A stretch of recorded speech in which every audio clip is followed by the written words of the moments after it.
أعوذ بالله من الشيطان الرجيم. بسم الله الرحمن الرحيم.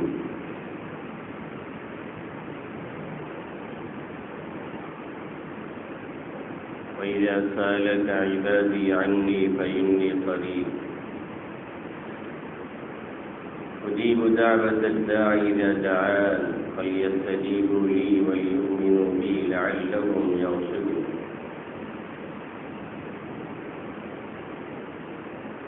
وقال تعالى في موضع آخر: ربنا لا تجعلنا فتنة للقوم الظالمين ونجنا برحمتك من القوم الكافرين. وقال النبي صلى الله عليه وسلم في دعاء طويل: وانصرنا على من عادانا ولا تسلط علينا من لا يرحمنا، أو كما قال سيدنا ونبينا محمد صلى الله تعالى عليه وسلم. میرے محترم بزرگوں اور دوستوں، میرے بھائیوں، نوجوان ساتھیوں،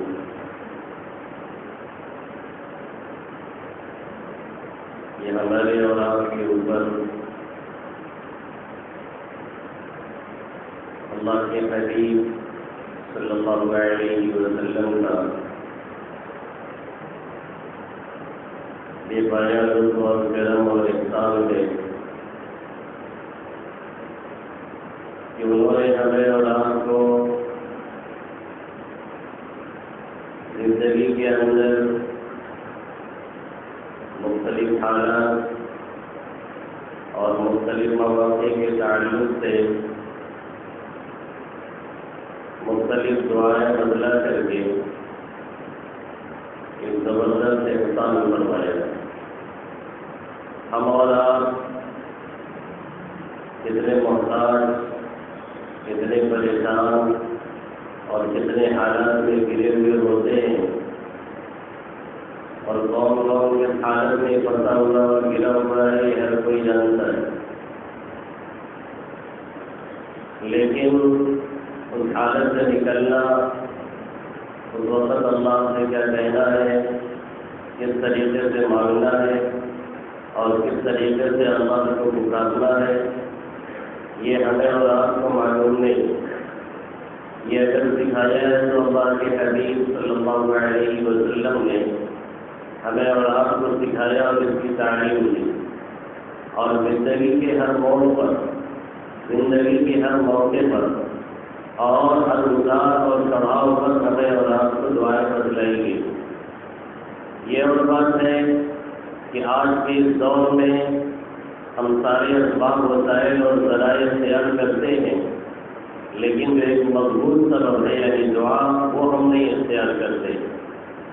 اللہ کے حبیب صلی اللہ علیہ وسلم نے خوشی کے موقع پہ کیا کہنا ہے، خوشی کے موقع پہ کیا کرنا ہے، غمی کے موقع پہ کیا پڑھنا ہے، خوشی اگر مل رہی ہے تو اللہ کا شکریہ کیسے ادا کرنا ہے، پریشانی آ رہی ہے تو اس سے نکلنے کے لیے کن الفاظ کا سہارا لینا ہے، کھانے کے لیے بیٹھ رہے ہیں تو کیا پڑھنا ہے، کھانے سے فارغ ہو رہے ہیں تو کیا پڑھنا ہے، مسجد پہنچ رہے ہیں تو کیا کہنا ہے، مسجد سے باہر نکل رہے ہیں تو پھر کون سی دعا پڑھنی ہے، بازار میں پہنچ رہے ہیں تو پھر کون سی دعا ہے، اور کوئی سامان لے رہے ہیں اس میں ہمیں گھاٹا نہ لگ جائے، سامنے والا ہمیں دھوکہ نہ دے دے، ہمارے ساتھ کوئی فراڈ کا معاملہ نہ کر دے، ہم اس میں نقصان نہ اٹھا لیں، اس سے بچنے کے لیے کون سی دعا ہے.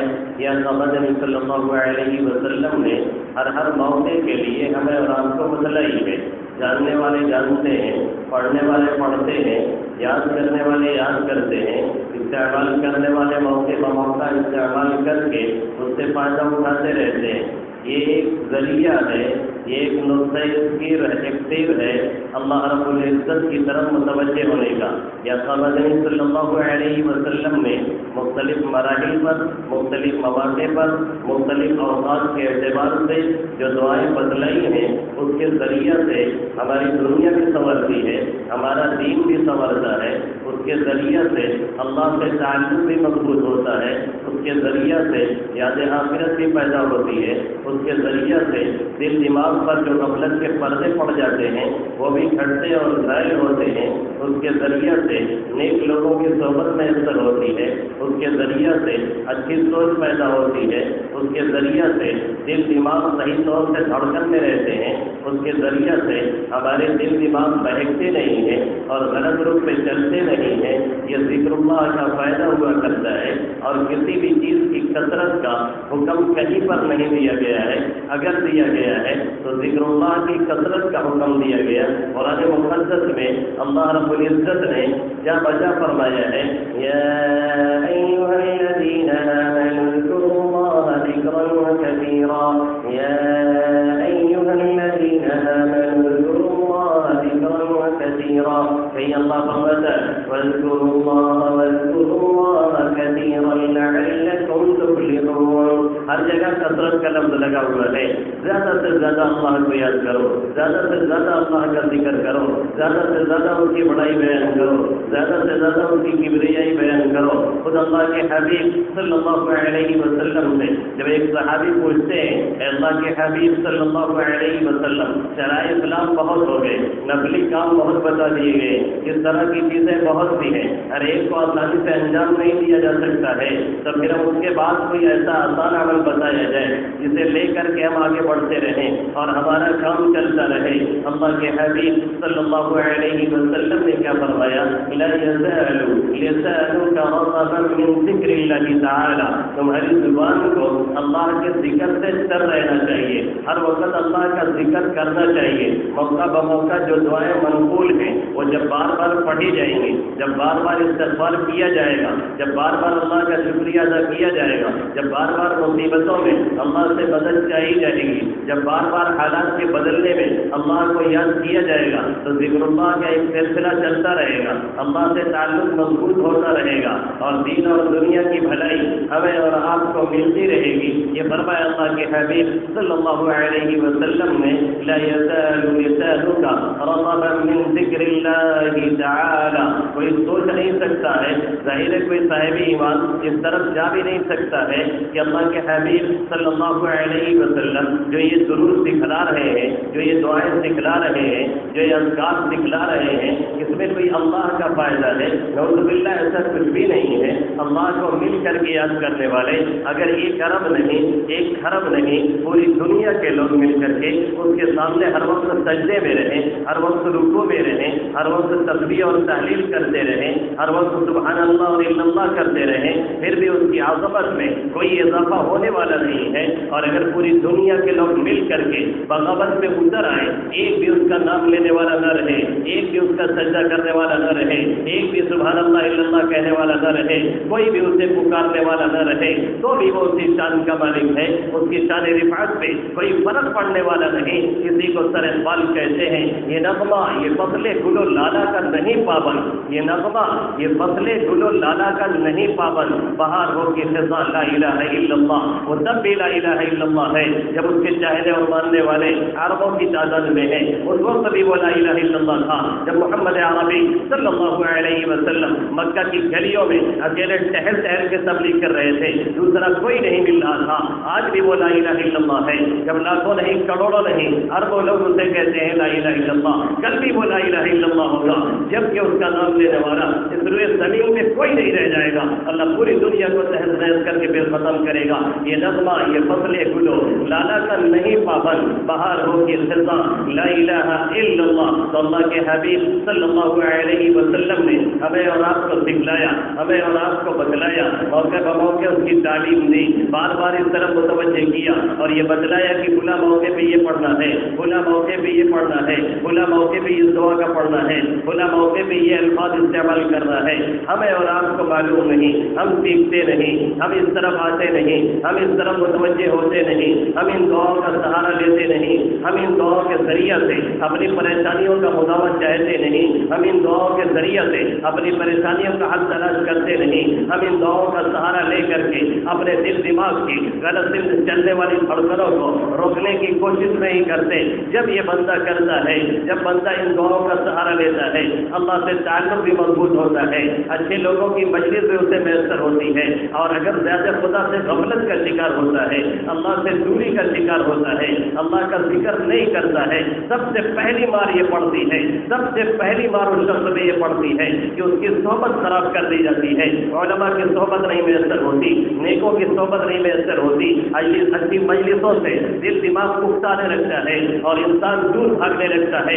میں نہیں کہہ رہا ہوں، 25ویں پارے میں اللہ خود فرماتا ہے وَمَن يَعْشُ عَن ذِكْرِ الرَّحْمَنِ نُقَيِّضْ لَهُ شَيْطَانًا فَهُوَ لَهُ قَرِينٌ وَمَن يَعْشُ عَن ذِكْرِ الرَّحْمَنِ نُقَيِّضْ لَهُ شَيْطَانًا فَهُوَ لَهُ قَرِينٌ۔ جو خدائے رحمان کے ذکر سے اندھا بنتا ہے، جو یاد الہی سے غفلت کا شکار ہوتا ہے، جو اللہ کے ذکر سے دوری اختیار کرتا ہے، نُقَيِّضْ لَهُ شَيْطَانًا، اللہ فرماتا ہے اس کے لیے ایک شیطان مقرر کر دیتے ہیں، فَهُوَ لَهُ قَرِينٌ، وہ اس کا ساتھی بنا رہتا ہے، دنیا میں غلط سمت اس کی رہنمائی کرتا ہے، غلط راہوں میں لے کر کے چلتا ہے، غلط سمت اس کی رہنمائی کرتا رہتا ہے، غفلت میں اسے ڈالے رہتا ہے، غلط جگہوں میں اسے لے کر کے جاتا ہے، اچھی جگہوں سے اسے دور رکھنے کی کوشش کرتا ہے، علماء سے، صلحاء سے، نیکوں کی مجالس سے بار بار اسے متنفر کرتا رہتا ہے۔ یہ سلسلہ چلتا رہتا ہے حتیٰ کہ مر کر کے دونوں قبر میں جاتے ہیں، پھر اسی طریقے سے کل قیامت میں دونوں ساتھ میں اٹھیں گے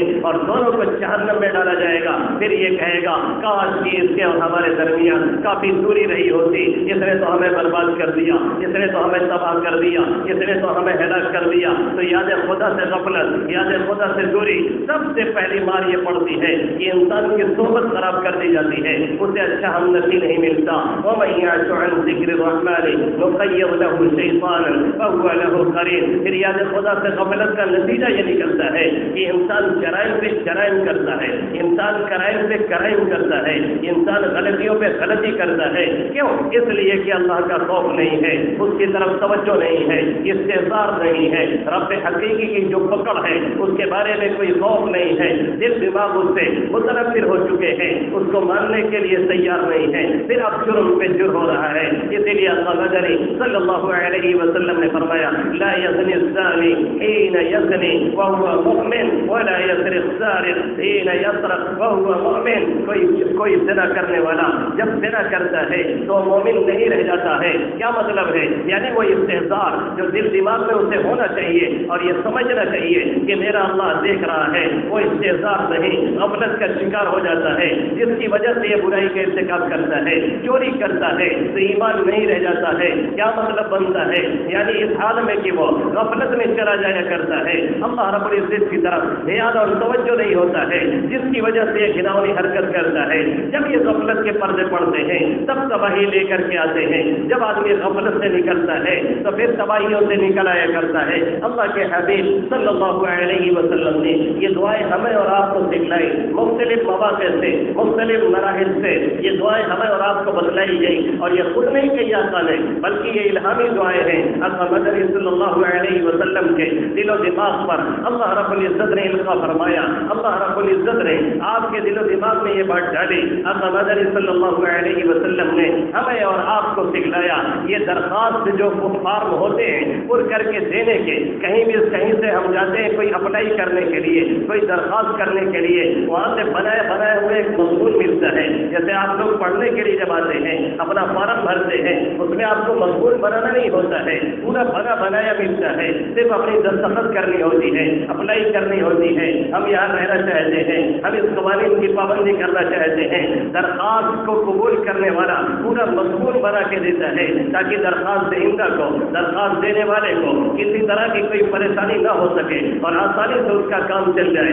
ایسے ہی یہ مصنون دعائیں، ایسے ہی یہ اذکار، ایسے ہی یہ صبح شام کی دعائیں، ایسے ہی یہ مصیبت کی دعائیں، ایسے ہی یہ پریشانیوں کی دعائیں، ایسے ہی یہ حالات بعد کی دعائیں اللہ رب العزت کی طرف سے اللہ کے حبیب صلی اللہ علیہ وسلم نے بنا بنایا فارم کی شکل میں ہمارے اور آپ کے حوالے کیا ہے. ہمارا کام اتنا ہے کہ ہم اسے پڑھیں، ہمارا کام اتنا ہے کہ ہم ان دعاؤں کا سہارا لیں، ہمارا کام اتنا ہے کہ ہم ان دعاؤں کو بار بار پڑھیں، اللہ رب العزت سے بار بار مانگیں. ہمارے اور آپ کی زندگی بہت آسانی سے سنور سکتی ہے. اب اتنا بھی نہ کیا جائے تو پھر ظاہر ہے اللہ ہمیں اور آپ کو کیوں نوازے گا. اللہ خود طریقہ بتا رہا ہے، اللہ خود طریقہ سکھا رہا ہے، اللہ مانگنے کا طریقہ بتا رہا ہے، پھر اللہ مانگنے کو بھی کہہ رہا ہے اور اس کے بعد یہ بھی کہہ رہا ہے کہ مانگیے ہم دعا کو قبول کریں گے. اس کے بعد یہ بھی کہہ رہا ہے ہم سے مانگیے ہم حالات کو چینج کریں گے اور بدلیں گے. دیکھیے سلسلہ حضرت آدم علی نبینا علیہ الصلوۃ والسلام سے شروع ہوتا ہے. ان سے لفظ ہوتی ہے، ان سے غلطی ہوتی ہے،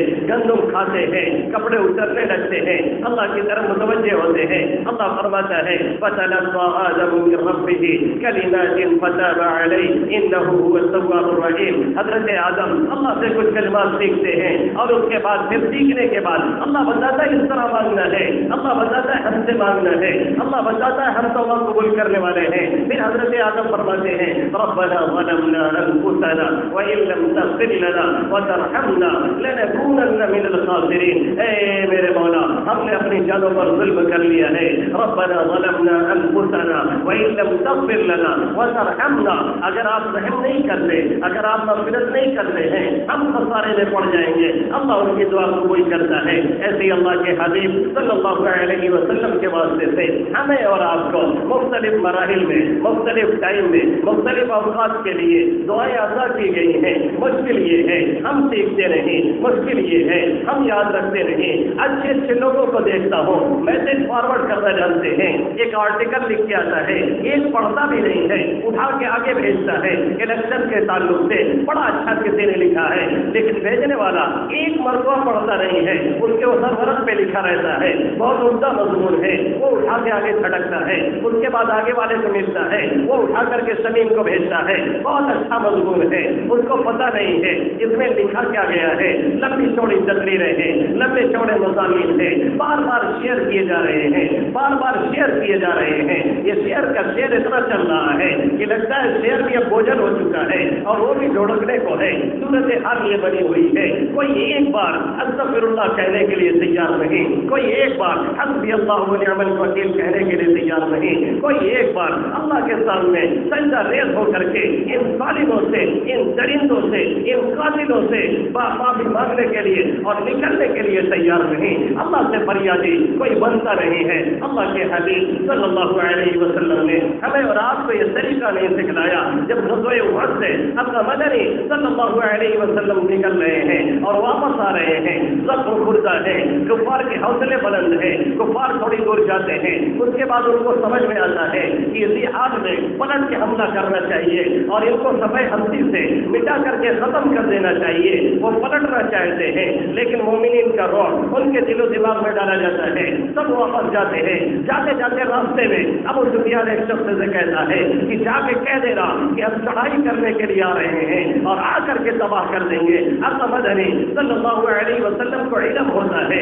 اللہ مدنی اعلان فرماتے ہیں چلیے غزوہ حمراء الاسد کے لیے مدینہ سے 8 دن کے فاصلے پر چلیے وہاں جنگ کرتے ہیں. انہیں لوگوں سے جو ابھی چڑھ کر کے احد میں آئے تھے پھر تو ان سے جنگ کرنا ہے. اس اعلان پہ 200 صحابہ اور بخاری کی روایت ہے کہ 70 صحابہ جن کے بدن زخموں سے چور ہو چکے تھے، جو دوسرے کے سہارے سے چل رہے تھے، وہ بھی اعلان پہ کھڑے ہو گئے اور کھڑے ہو کر کے حمراء الاسد تک پہنچتے ہیں اور وہاں پہ نعمان بن سفیان ملتے ہیں. وہ کہتا ہے وہ لوگ آ رہے ہیں. صحابہ کرام پورے بے باکی کے ساتھ کہتے ہیں حسبنا اللہ ونعم الوکیل، ہمارے لیے اللہ کافی ہے. وہ بہترین کارساز ہے. قربان جائیے نبی رحمت صلی اللہ علیہ وسلم پر ان کا اعتماد، ان کا توکل اللہ کے اوپر کس سے بڑھ کر کے ہو سکتا ہے؟ سب سے بڑھ کر کے آقا کا توکل. اس کے بعد صحابہ کرام کا اعتماد. سارے اسباب پہلے اکٹھا کیے جاتے ہیں، ایک نئی روح کا پوچھتے ہیں، لوگوں کو جہاد کے لیے اتارتے ہیں، پوری تیاری کرتے ہیں، میدان کارزار میں اٹھا کر کے لے جاتے ہیں اور کہتے ہیں وہی ساتھ چلے گا جو زخمی ہو چکا ہے، وہی ساتھ چلے گا جو غزوہ احد میں شریک تھا، دوسرے کو جانے کی لیے اجازت نہیں ہے. ساری تیاریوں کے بعد یہ اسباب ظاہری جو کرنے چاہیے تھے آقا نے پورے کیے اور اس کے بعد پھر کہتے ہیں حسبنا اللہ و نعم الوکیل. اسباب کو چھوڑ کر کے صرف یہ الفاظ نہیں استعمال کیے جا سکتے ہیں. اسباب میں بھی اللہ کی ایک نعمت ہے جسے اختیار کرنا ضروری ہے. ہم نے اختیار کیا, ہم نے الیکشن کمیشن سے شکایت کی. رمضان میں ہم ووٹ نہیں ڈال سکتے ہیں, یہ ہمارا مقدس مہینہ ہے. وہ شکایت سنی نہیں گئی. ہمارے رہنماؤں نے اپیل کی الیکشن کمیشن سے, سپریم کورٹ کے لوگوں سے کہا کہ اس کو چینج کیا جائے, لیکن ماننے کے لیے وہ تیار نہیں ہوئے. اس لیے یہ گیم پلان ہے. اب جو تدبیر تھی وہ کر لی گئی ہے. اب جو تدبیر تھی وہ ساری اختیار کی جا چکی ہے. اب بھڑکاؤ بیان کی ضرورت نہیں ہے. اب لمبے لمبے مضامین کی ضرورت نہیں ہے. اب لمبے لمبے آرٹیکل کی ضرورت نہیں ہے. جسے لکھنے والا شاید خود دھیان سے نہیں پڑھتا ہے اور دوسرے کو کرتا ہے, وہ آگے لکھ بھیجتا ہے اور وہ کہتا ہے بڑا اچھا مضمون ہے الیکشن کے تعلق سے, اس طرح سے.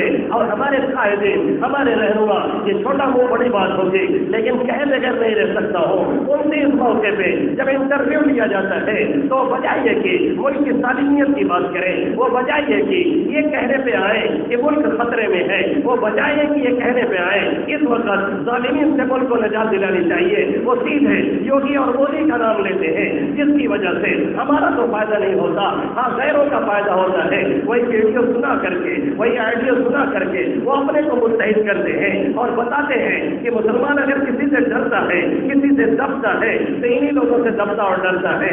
اس لیے پھر سے ان کو چانس دیا جائے, پھر سے ان کو لایا جائے. جب اس طرح کا سوال کیا جائے ملک کی سالمیت کی بات کیجیے. جب اس طرح کا سوال کیا جائے ملک کے اکنامک سے تعلق سے بات کیجیے. جب اس طرح کا سوال کیا جائے GDP گرتی جا رہی ہے, پیسہ گرتا جا رہا ہے, ڈالر کے مقابلے میں پیسہ دن بدن گھٹتا جا رہا ہے, اسے بتائیے. آنکڑوں کو سامنے رکھ کر کے سنجیدہ گفتگو کیجیے. ملک کے جو ہمارے ہندو بھائی ہیں انہیں سنجیدگی کے ساتھ سمجھا کر کے صحیح راہوں میں لانے کی کوشش کیجیے. اور یہ مت دعا کیجیے کہ فلاں پارٹی آئے, یہ مت دعا کیجیے کہ فلاں پارٹی آئے, یہ مت دعا کیجیے کہ گٹھ بندھن کے لوگ آئے, کیونکہ کون اچھا ہے اور کون برا ہے یہ ہم نہیں جانتے ہیں, یہ صرف اللہ جانتا ہے. میں نہیں کہہ رہا ہوں. چوتھے پارے میں اللہ ایک موقع میں فرماتا ہے لا تدرون ایہم اقرب لکم نفعا, تمہیں خبر نہیں کہ تمہارے لیے فائدہ مند کون ثابت ہوگا, کچھ خبر نہیں ہے. اس لیے دعا مت کیجیے. حدیث میں جو دعا آقا نے بتلائی ہے وہ دعا مانگنے کی ضرورت ہے. لمبی دعا ہے, اس میں بیچ میں آقا فرماتے ہیں وانصرنا علی من عادانا, اے میرے ربا ہمارے دشمنوں کے مقابلے میں ہماری مدد فرما. یہ دعا مانگیے وانصرنا علی من عادانا, اے میرے اللہ ہمارے دشمنوں کے مقابلے میں ہماری مدد کیجیے. اور اس میں آخر میں آقا فرماتے ہیں لا تسلط علینا من لا یرحمنا, اے اللہ ہمارے اوپر ایسے لوگوں کو مت لے کر کے آئیے جو ہم پر رحم نہ کرے, ایسے کو لائیے جو رحم کا معاملہ کرے, ایسے کو لے کر کے آئیے جو انصاف کا معاملہ کرے. دور مت جائیے. قرآن میں میرا رب فرماتا ہے کیوں نہیں یہ دعا سیکھی گئی اور کیوں نہیں پڑھنے کا اہتمام کیا گیا. اللہ فرماتا ہے ربنا لا تجعلنا فتنة للقوم الظالمين ونجنا برحمتك من القوم الكافرين. یہ دعا اللہ سکھلا رہا ہے اور مانگنے کو کہہ رہا ہے. ایسے موقع پہ نہیں مانگیں گے, آخر کب اس دعا کو مانگیں گے. اللہ کہہ رہا ہے کہیں اپنی دعاؤں میں ربنا لا تجعلنا فتنة للقوم الظالمين, اے میرے ربا مجھے ظالموں کا تختہ مشق نہ بنا, مجھے ظالموں کے لیے آزمائش کا ذریعہ نہ بنا, مجھے ظالموں کے ساتھ بے یار و مددگار مت چھوڑ دے.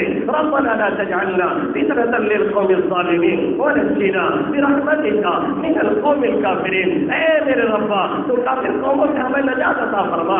اللہ کے حبیب صلی اللہ علیہ وسلم فرماتے ہیں پورے کیمپ کیجیے, پوری پلاننگ کیجیے, پوری تیاری کیجیے. ووٹر لسٹ میں نام نہیں ہے, کھوج کر کے صحیح کروائیے اور ووٹ دینے کے لیے پوری تیاری کرنے کے بعد پھر کہیے حسبی اللہ و نعم الوکیل, میرا اللہ کافی ہے. وہی بہترین کارساز ہے, وہی رب ہے جس نے قارون کو پھنسایا, وہی رب ہے جس نے فرعون کو ڈبایا, وہی رب ہے جس نے نمرود جیسے خدائی کا دعویٰ کرنے والے کو ایک چوٹائی ٹانگ والے مچھر کے ذریعے سے تباہ و برباد کر کے رکھ دیا. آج بھی وہ قادر ہے, آج بھی وہ خالق ہے, آج بھی وہ مالک ہے. وہ تھکا نہیں ہے, وہ جھکا نہیں ہے, وہ عاجز نہیں ہوا ہے. مشکل یہ ہے ہم نے اس سے مانگنا چھوڑ دیا ہے.